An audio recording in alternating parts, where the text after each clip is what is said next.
just, I guess, gives them a little bit of. Sorry for the delay. So like to see colorful. Had a problem here. But I We are purposely do it to be like spring, like to be a little like happy. Well, I'm not up to underwear. Okay. I'm getting that Say that. personal. So Yeah. I should love this also. That'll be helpful. I haven't gone over this in a while, just before one. Not Mishne. This is not Mishne.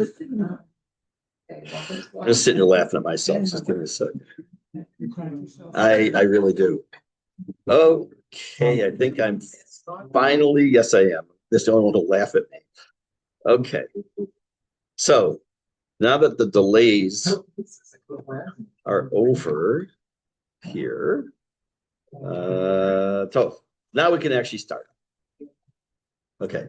We're going to look at just for a few minutes more the last piece of the Mishnah we were finishing up, which was a statement by Reb Mattia ben Charash. Now, this is in chapter 4. Mishnah could be 16, 17, 18, I don't know. And it either starts with Rabbi Yanai. Yes, thank you. Good, thank you. Rabbi Yanai, or it starts with Rabbi Mattia ben Charash. But we're looking at the statement of Rabbi Mattia ben Charash. We learned Le'ilu Nishmat Avigdor Chaim. Oh my gosh. Wow. Avram Avigdor Chai Avram ben Rachel Mer Tzvi. How many thousands of times have I said it? I know. And also for, I know, Abigail Peshabat Sarah. Hashem should remove all of her pain and all her suffering. Bezrat Hashem b'kavod. In every way, any way he can. And then, yeah, the art scroll, in the archive, in the Hertz Chumash. Okay. Hi, I'm Zev. I'll be here. Whatever. So Matthew ben Charash said, "Havei makdim b'shalom kol adam." We said that already. V'havei zanav le'arayot. You should better to be the tail of a lion. Al tirosh l'shualim, and should better than being the head of foxes. And where we left off last week, we were talking about this idea of foxes and lions and tigers and bears, of course. What's that? Oh, okay, good. Oh my, and welcome back, Martin. It's good to have you back here. Baruch Hashem, stick around. So different concepts. We talked about what does that mean? Better to be the head, the tail of the lion. First of all, the whole concept, one of the main things we learn throughout Pirke Avot is our relationship connection to Torah, like we talked about last night in Mishne as well. Not to neglect Torah, it should be always part of you. You may not be the biggest Talmud, not you, but a person may not be the biggest Talmud Chacham in the world, but you still keep attached. Even you're just the tail of the whole Am Yisrael. In Tanya, he talks about being the toenail. Everyone has a different, level of a neshama. Some have a grand neshama, less neshama, but still part of Chelek Elokam Imal. But we want to associate with Giborei Yisrael. What does that mean? We want to associate with them. Again, not everyone's a Talmud Chacham. Not everyone can sit and learn all day long. Most people can't. Especially, well, never mind. I'll keep the political statements out. Most people can't, but they can spend some time on Torah. But when you associate with people who are both not only Torah learners, but supporters of Torah, people that they live their life by Torah, you are influenced very much similar to the idea of Tov l'tzadik, Tov l'shcheno. It's good for the person who's a tzaddik, and it's good for the shachen, or the neighbor of that person, because it rubs off of this. We are always influenced by your surroundings. Now, it's interesting, if you keep that in mind, there seems to be a contradictory statement in the Gemara. It's just popped my head, so I'll mention it now. It says, and I don't remember where, better to live in Israel among idolaters than to live in Chutz La'aretz with tzaddikim. Now, that only shows you something very important, that in spite of the fact that you might be influenced by the idolaters, God forbid, you're in Israel. You're in Eretz Yisrael. Mitzat Yushuv Eretz Yisrael overrides things. In addition to that, by being the tail to the lion, we talked last week about the concept of riding on someone's coattails. So the person who rides on someone's coattails cannot claim that they're the reason that this person won the election, or they're the reason this person became the Rosh Hashiva, they're the reason because they got this multi-million-dollar job. But they go around, they're on for the ride, and they ride the person's coattails. But they still have the benefits of that individual. It's not a negative thing to ride someone's coattails. Sometimes, depending if it's because of, just trying to kiss up to someone, that's a different story. But in general, so that's the idea of becoming a tail, or being better to be the tail of a lion. And the flip side is, don't be the head of foxes. Foxes, we said, was the quintessential idea of cunning. And by the way, it's good to be cunning, but to be sly, deceptive, someone that you talk one thing, but internally you're thinking something else. You're very much, you talk about my classic example is the guy standing there smoking, and you really should stop smoking, or he smokes, he doesn't smoke in public, smokes at home, or drinks too much alcohol, or whatever it might be. There's nothing wrong with, well, there is something wrong with smoking, but it's to an excess, is obviously it's deadly. Same with almost everything. Drinking, there's nothing wrong with drinking. Up to a certain point, right? Same thing. That's right. Cheers. Skol, l'chaim. By the way, drinking too much water is, drinking too much water is dangerous. I won't say who, but I have a family member who drinks a lot of water, and a number of years ago, this individual, I could say she, because all my family members are female, basically, called me up. She felt horrible. Something was wrong. She was faint. I said, "Do you drink?" She says, "Yeah, I'm drinking a tremendous amount of water." And I actually diagnosed it on the phone that she had diluted the salt in her body, and had someone give her like something really quick that was very salty, and thank God she came back. But so I say there's everything in moderation. That's the whole idea of the Rambam as well when it comes to everything in life. But the idea is, a person who should not be the head of foxes also means you don't want to be one of those people who's a small person, who's petty, who covers up their failings by many different ways. Excessive flattery of somebody else, mocking people, arrogant behavior, distant behavior. These are the hallmarks of people who are very petty and who are very small in their minds. But they're represented by this fox. And we all encounter people like that. Hopefully less often than we'd like to, but we all encounter and come across people like that sometimes, once in a while. Sometimes there's people like that in your life. And if there are, the best advice is to run far away from them. And yes, but there was reasons for that. It wasn't because of this, though. Yes, that's good. Even though that they also this whole problem of Pilegish Begiva and all this other nice stuff in quotes. But yeah, so if you remind me, please, after class, I'll get in fresh. I'll send it out in the group. But that's a very good call. Very good. Because a fox can also be sly. We say sly as a fox. It also could be the cunning, the positive aspect. Well, we'll see. But the fox uses, again, the metaphorical fox uses their cunning and their sly, is there a word, slyness? Slyosity, to steal the minds of other people, to impress other people, to make them think that they're one way or another. They are judgmental. They are, et cetera, et cetera, et cetera. All these negative qualities that come out. So I'm going to read to you something from the Rambam, Hilchot Talmud Torah. If you have, I want to just kind of pause for a second and give a recommendation about something. Sometimes people turn to me and say, I finished learning X. I'm looking for ideas of something else to learn. And I'm very much into little bits of everything. Like that's how you get through Mishne. That's how you get through Rambam. That's how you get through Gemara. That's how not trying to check, oh my gosh, there's 20 volumes of the Gemara. How am I ever going to finish that? Or like the Project 929, just one little bit every day for 5 days a week, and whatever it might be. There's a wonderful app out there. There's something called Rambam Yomi. They're in the middle of the cycle. It's gone through a number of years already.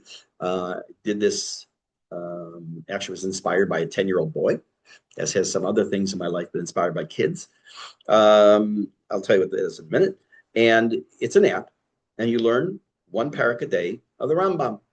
If you do one parak a day, I think it's like 4 years or something like that. You can go at your own pace. Some things are easier, some things are more difficult, some are almost unintelligible when you start talking about the constellations. This man was such a genius that's beyond our comprehension. So the shout out is either something like putting on your phone or your computer, Rambam Yomi, Mishne Yomit, Halacha Yomit, something to add to your repertoire and not be stagnant in what it is you do. And say, okay, this is what I do. I do my Daf Yomi and I do Parshat Shavua. Dayenu. No, it's never Dayenu. That's really important. I had a student who he wasn't yet a student. Parents approached me, this is years and years ago. He was 10 years old and his goal was to finish, I probably told the stories before, to finish the Rambam at first bar mitzvah. So I said, look, and he already started with his parents. He said, I don't know if we'll be able to, but I'm not going to say no to that. It's a great idea. So he was able to finish about half. He made a siyum on a number of the volumes of Rambam. And I said, in kvar azkar. So I continued. I finished it, by myself. But it's a matter of just, it's discipline. That's what it's about. The flip side is the fox. Someone comes, let's say someone comes over to my house. They're just going to stop to drop something off. And I said, oh, that's right. Judy's coming over. I'm going to take out a Gemara and open it up on the table. 1 second, Judy, I'm going to finish it. Shtuyot, right? I'm trying to, he was lahamid panim, to pretend, to put on a show. What's that? Impress somebody, yes. But it's shtuyot. So this is the Rambam talking about this idea of trying to impress people when there's nothing there. These are the little students. I have it on my screen. It's not your book. They did not grow properly in Torah, and yet they yet seek to be exalted among the people. Among the boors, and among the people of their city. They run to sit to become like the judges, to be teachers, or make a psak halacha. They are the very same people that cause division, and they destroy the world. And they also extinguish the light of Torah. About them, Shlomo said, which is a pasuk in Shir Hashirim, where Shlomo HaMelech said, catch us foxes, little foxes, who spoiled the vineyards. It's his metaphorical idea that the fox is the representation of being sly, trying to trick people, to cheat people. And the Rambam's saying, it's amazing what he said, though. You think about it. That let's say that I'm this kind of guy that I try to put on airs and pretend I know a lot of stuff, and I really don't know anything, and I'm responsible for the extinguishing of the light of Torah. I'll explain what that means, and also destruction of the world. Why? Because one leads to the other. If there's no Torah, there's no world. There's no Torah in the world. There's always Torah being learned somewhere in the world, 24 hours a day, 7 days a week. There always is. Because without it, if even for one moment, there's no reason for the Torah to exist, the world to exist. But what does it mean? I would, God forbid, extinguish the light of Torah. So one day someone finds out that my knowledge is very shallow. I don't know much. I just pretend. I look up a couple of things on Google and I just spit them out. I don't know anything. Someone asks me a question, I'll back to you, right? I'm just trying to look at it. And I'm exposed. So that's Torah. That's what about that little faker. What do I need to waste my time for? If that's what the person who learns Torah is supposedly a Torah person, forget it. I don't need anything.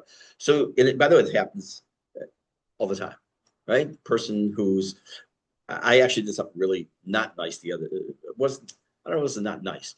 And I apologized. I was getting on a bus in Yerushalayim, and I didn't push anybody, but I stepped in front of somebody who probably should have been going on first before me. Also, she had a suitcase, not out of deference, but we were both getting on at the same time, and the way our feet hit this first step, she probably should have gone first. And she said something, like, oh, fine, just go ahead. She's not religious, so she and her husband were there. They're a non-religious couple, and as part of it's important here. And I figured I just made a huge chilul Hashem. So that's what a religious guy does, right? So I said, I'm sorry. I apologized. She was right. But if I didn't, or in many cases where we see plenty of things, I saw this one kid who will describe what he was wearing, but who was on the train a few weeks ago, and the pakach come over to check, and he hadn't swiped his card. He didn't have a card even, and they were trying to give him a ticket. Doors open, he ran. The guy, the checker ran after him. He missed him. The guy tripped, fell, the pakach, and the kid took off. Tzitzis flying in the wind. And I even heard people say, oh, this is Torah. I heard someone say that. Okay, so that's what the Rambam's saying. Whether it's on an airplane and someone's doing something on an airplane they shouldn't do, my common example of tzitzis, they're going to daven shachs, they take the talis and whip the tzitzis in someone's face and wake them up. It happens all the time. It's really disgusting. I'm sorry that happened to you. Not this time. Yeah. Yeah. Yeah. Yeah. So that's why you want to be a disciple of a great person and not a leader of little people. It's very important to understand that. And possibly Rab Mattia is talking from personal experience. It's possible.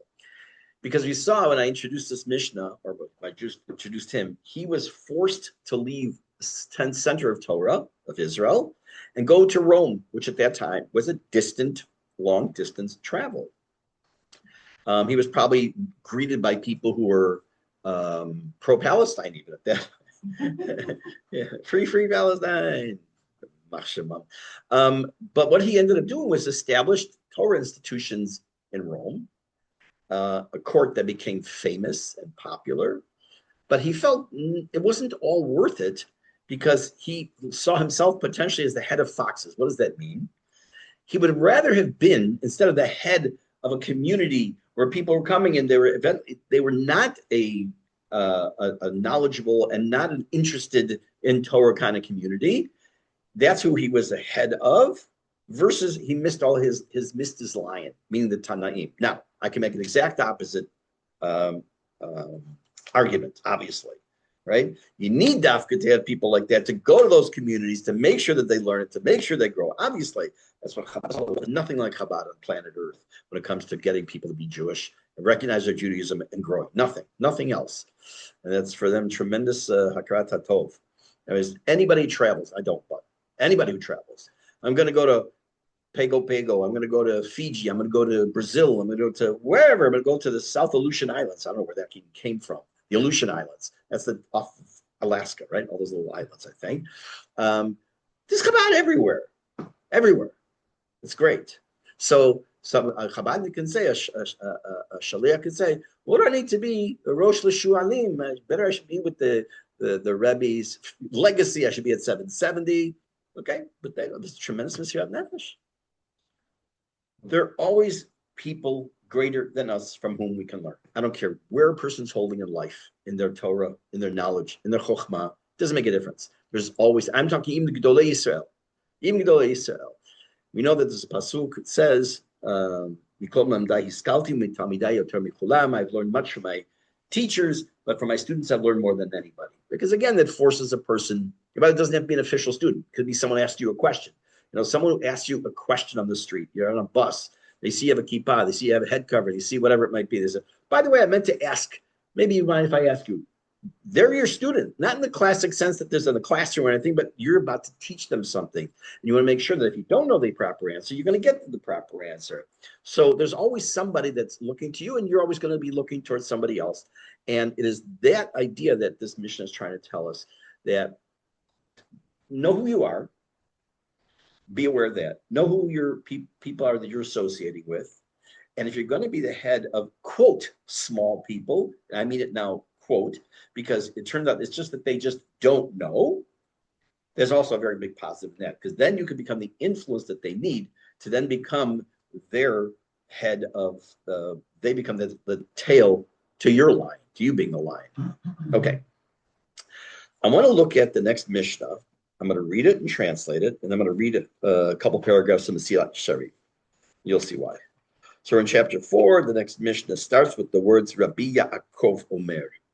Okay, probably will tell you who he was in a minute, but Rabbi Yaakov Omer, this is one of the most famous lines in all of Pirke Avot. You will hear it quoted hundreds of times over your lives, whether it's in Shabbat Shuvah, or it's whatever a person is trying to make changes in their life, or when you learn Mesilat Yesharim, which we're going to learn for a second. Rabbi Yaakov Omer, Rabbi Yaakov said, Ha'olam hazeh domeh leprosdor. This world, Olam hazeh, is like a hallway. Bifnei ha'olam haba. And it's leading into the next world. Hatkein atzmecha beprosdor. Prepare yourself in the hallway. Kadei shetikanes letraklin. You should be able to enter the great hall. Okay, now it's obviously a metaphor for this world, doing mitzvot and everything else, and earning olam haba. Very nice. Okay, first of all, who was Rabbi Yaakov? Rabbi Yaakov was either Rabbi Yaakov Kushai or Rabbi Yaakov Kudshai. The different opinions. Probably in your art scroll or something says something about who he was and tells the following story. I'm leaving the names out because I never keep them straight in my head. There was a head of the academy in Israel. What are you showing me? What's in there? Oh, in the academy, and he had two underlings. And the people in Beit Midrash would stand up for the head of the academy, and people would stand up for the underlings as well. So the head of the academy wanted, not because of he would be being pompous and self-absorbed, but he felt that there needed to be a difference in the way that people would show respect to the higher level of authority versus the lower level of authority. And he instituted something, whatever, the pace of people would stand for whoever the Rosh Hashiva would be, they would stand for him. And then the sub ones, they would only have to get up a little bit. His two subordinates heard about this. They were not very happy about that. Like, yeah. By the way, we're talking about great Gedolim. I don't want to mention the names. If you want to look at the Gemara, it's in Horiot, Daf Yud Gimel Amud Bet, 13b in Horiot. And they make a plan. Said, I know that our Rav doesn't know the Mishnayot of Uktzin. Uktzin is the very last Masechta in all Mishnayot. It's very short. It's 3 chapters. It ends on a very famous positive note, which Bezrat Hashem will do in the near future. And he doesn't know Uktzin. So you know what we're going to do? We're going to have him in the Beit Midrash next time. We're going to ask him publicly a couple of questions. He's not going to know. They're going to remove him because he doesn't know. And we're going to take over. I'll tell you, you'll be the head and I'll be the subordinate. And we'll make our own rules. Overhearing this sounds like the story of Esther, right? Esther and Haman. Overhearing this is not Mordechai, but a man named Rabbi Yaakov, either Kushai or Kudshai, or different opinions. He says, nothing doing. We need to show respect for our Rav. He goes and sits near where the Rav sits at home, outside his window, and out loud he's just learning. He's learning Masechet Uktzin, going over it and over it and over it and over it. Whenever it is, the next day or a week later, the Rav Rosh Hashiva goes into the Beit Midrash, and these two guys, shouldn't say guys, they're Tanaim. These two Gedolei Yisrael go up to him. Hey, we got a question about Uktzin. Sure, what's the question? He asked, and answers like that. And the story mitgalgel, and then there was all the difference of disputations and disputes and whatever. But this is a man who was very much about the honor of Torah and how you act to your fellow Jew. Don't use Torah as a weapon. When I teach Chatan and Kala, I also tell them another thing. Don't ever use mikvah as a weapon. You don't use Torah as a weapon either. That's not what it's meant for. It's not meant to try to catch somebody, right? I've always tried when I'm teaching, like I taught English for many years in school. I always throw in, like, I'll make a statement and I'll say, okay, so who said to whom? And I'll just throw it. So the kids always say, well, this is a Tanakh class. I said, I don't care. It's just, you can always infuse Torah somehow. What was it? The one I used a lot. Yadati b'ni yadati. Because someone would say, I'd ask a question, and someone would say, I know. And say, okay, who said yadati b'ni yadati? I know, my son. I know. So I would throw that out there quite often. It was Yaakov to. I was sorry. It was Yitzhak to Yaakov to. Sorry, hold on. It was Yaakov to Yosef when the two sons are his sons. Yosef's sons. He switches the hands. He says, "Look, this is not the right way. This is the older one." He says, "No. I know what I'm doing here. Yadati b'ni yadati." Anyways, so what I want to do for a moment is I want you to just listen to. It's been a very. Let me see if I wrote the date down here, because I usually write dates on when I begin something. I began learning in Avram's memory on June 9th, 2021. So 5 years, a little over 5 years ago, when we started learning Misiat Sharim. I want to read to you something we did back then. Where is it? See it? Now I put the little yellow in here, and I can't find where it is. Here it is. Okay. So just, I was going to send it out. It's just a couple paragraphs. This is the beginning of the very first chapter. Not to hit this Hakdama, this is an introduction, and this is the chapter 1. You'll see my book looks, because I've taught it multiple times. I put notes for different people I've talked with and what I've learned. Okay. Yisod HaChasidut v'Shorash Avodah. The most basic fundamental idea in Torah. A person should verify for himself and prove the veracity of what is our purpose here? What is our responsibility in this world? What should I focus on in this world? What should be my goals? When I put effort from the time we're born to the time a person leaves this world, they're putting effort into something, whether it's crying because they want their mother's attention, or they're going to work, or they're going to the Beit Midrash, or they're working on their marriage, whatever it might be. We're always putting effort into things. Where should our focus be? Our rabbis taught us, our purpose in this world is to, I should put that on silent, sorry. That's what I never have it on. No, not having luck today with electronics.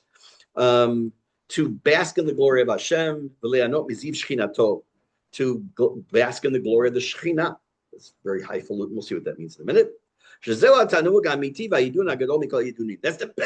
the best joy of all pleasures one can have.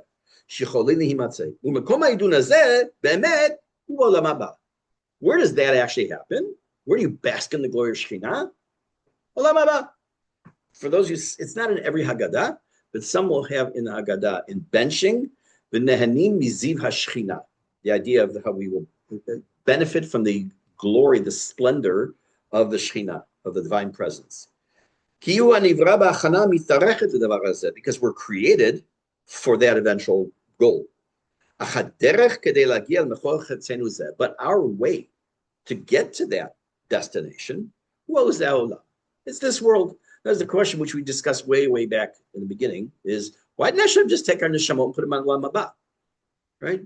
I probably said this back then too, but when our oldest daughter was a baby, so I didn't know any better. He gave her apple juice and apple juice and apple juice. And of course, there was diaper after diaper after diaper. So one day I told Andy, I said, you can open a diaper from the package. I'm going to pour the apple juice straight in and cut out the middleman. They're like, it's the thing. Lahabdil, cut out the middleman. Put the neshama from the Olam HaNeshamot, to the world of souls, and put the neshama straight in the Gan Eden. No. Umashamu zichonam livracha. That is what our rabbi said in Pirke Avot. This world is like a hallway leading to the next world. The means by which a person gets to that traklim, to that hallway, the great hall, i.e. Olam Haba, hema mitzvot. There are mitzvot. That Hashem commanded us. You can't do mitzvot in Olam Haba. Therefore, a person was put here into this world. Because this way, the opportunities that arise here in this world for a person who mitzvot, will be able to get to the place where he is destined for. Now, everyone has a level playing field. Sort of. What does it mean, sort of? As I mentioned before, in Tanya talks about the fact that we have different levels in the neshamot. Our souls are different levels. Might have a Chaim Kanevsky could have one kind of neshama, and you and I could have a different kind of neshama. Well, not kind of, we do, obviously. But we still have, if Hashem has not given us something of a challenge cognitively, we all have the same opportunities. Some people connect more with halacha, some people with Gemara, some with just reading, inspirational stories of Hasidut, whatever it might be. But everyone has something that they can connect to and should connect to and grow from. And that the beginning of this Mishne here is this idea of this world as a preparatory stage. There's a story, I've heard of the name of the Chavetz Chaim multiple times.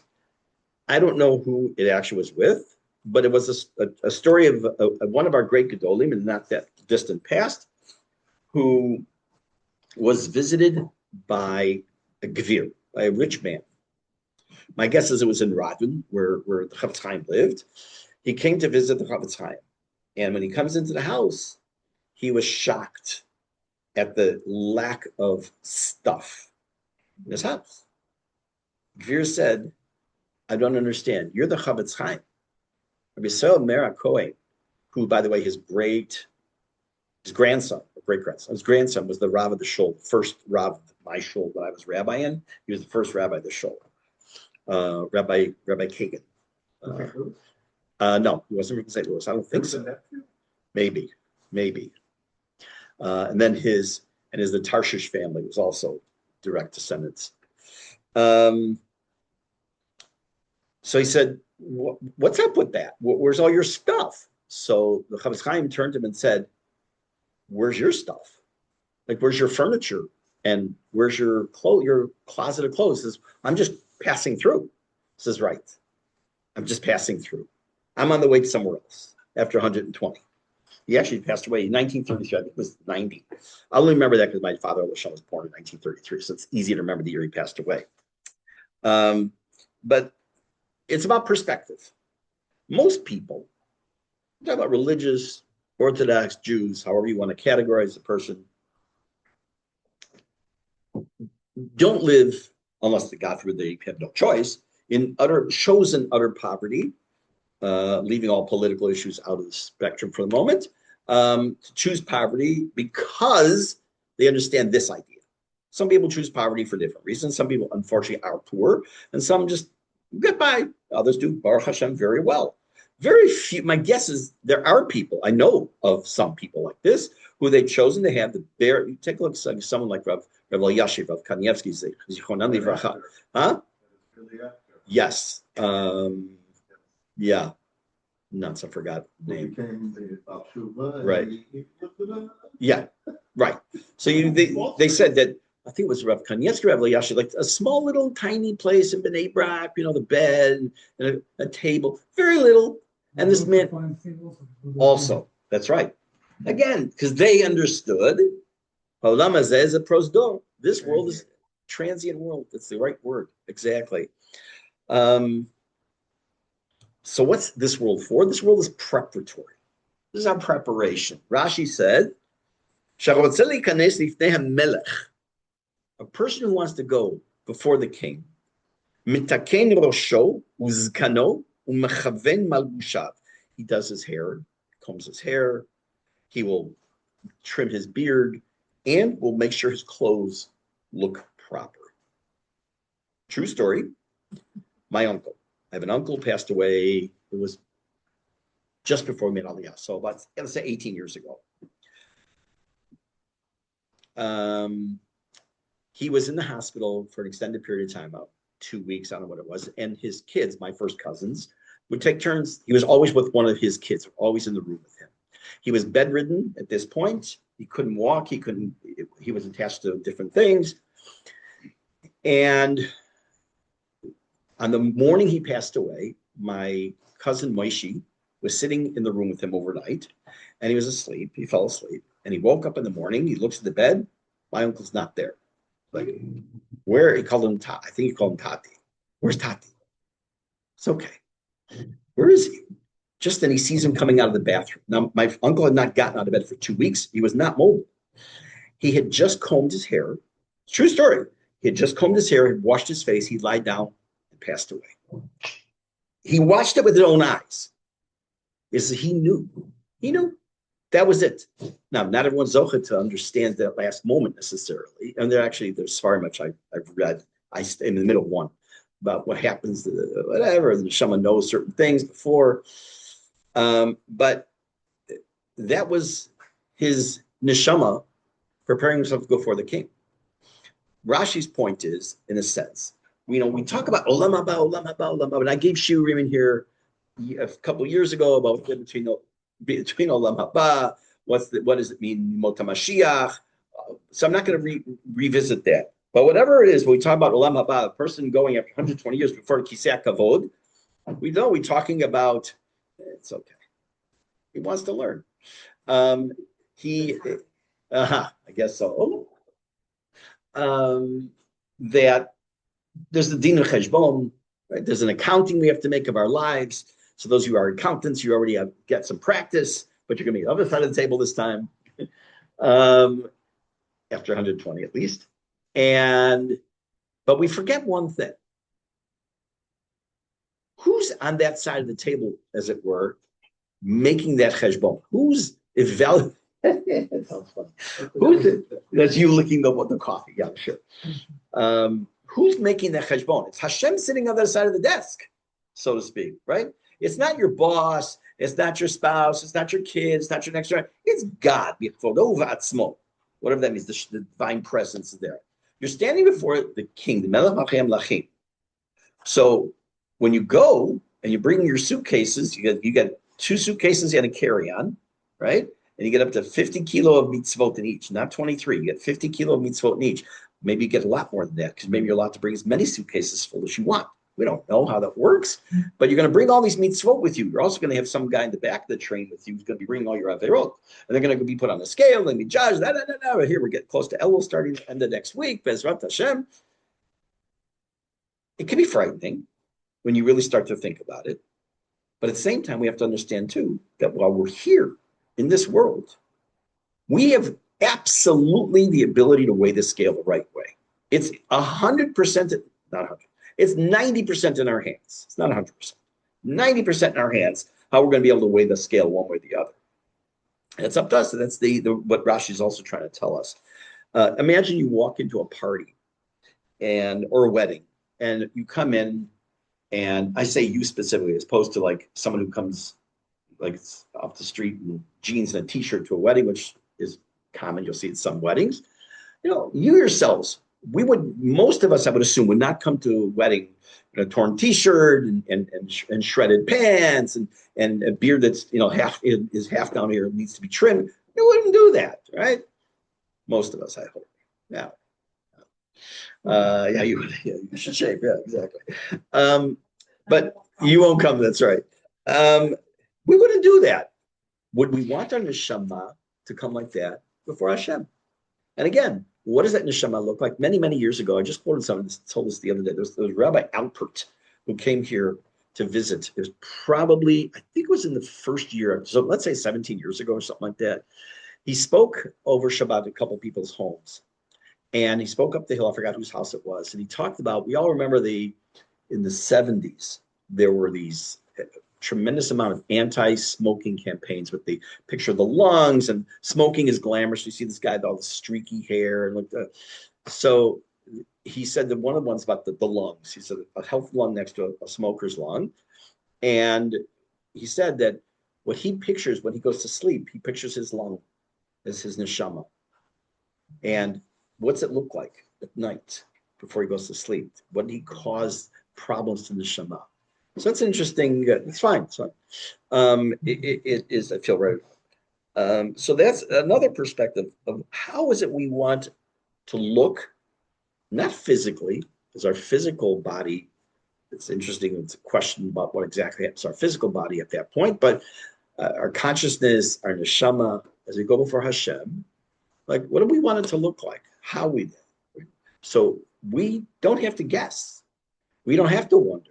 We have to act. We have to do something about it. And it's never, ever, ever too late. I don't care if a person starts to do mitzvot in their 70s or 80s, or they started when they were 6 or 5 years old. Doesn't make a difference in the long term. Because as a matter of fact, just before the class, I mentioned Reb Elazar ben Dordia to Rhonda, mentioned something. And she said, oh, it depends on me. Famous during the Gemara, Reb Elazar ben Dordia said he hears in Batkol, the heavenly voice. Everyone has a place in the world to come except Elazar ben Dordia. So he's nervous. So in a metaphorical sense, he goes to I'm sure I've told this 100 times over the years, he goes to the mountain, says, Bakshu alai rachamim, ask for mercy for me from God. And they said, before we ask for you, we have to ask for ourselves. He goes to the sun, the moon, the stars. And everyone says, before we ask for mercy for you, we have to ask for ourselves. And he puts his hands on his head on his hands. He kind of bends over and he starts crying. He says, Enav davar talui elabi. It's only reliant on me. This is only who it relies on. I have to be the one to make these changes. I have to want to do that. This is his neshama went out at that moment. There's some people who actually inherit the next world in one moment, which this tremendous awakening at that moment of life that it was him, that he messed up, that he had the power to change, just the knowledge of doing it, that he incorporated that, understood that changed the entire next stage, so to speak. Okay, Bezrat Hashem, we continue next week on this Mishnah. Have a Shabbat Shalom. Shabbat Shalom. Oh, you're very welcome. Thank you for being here. I have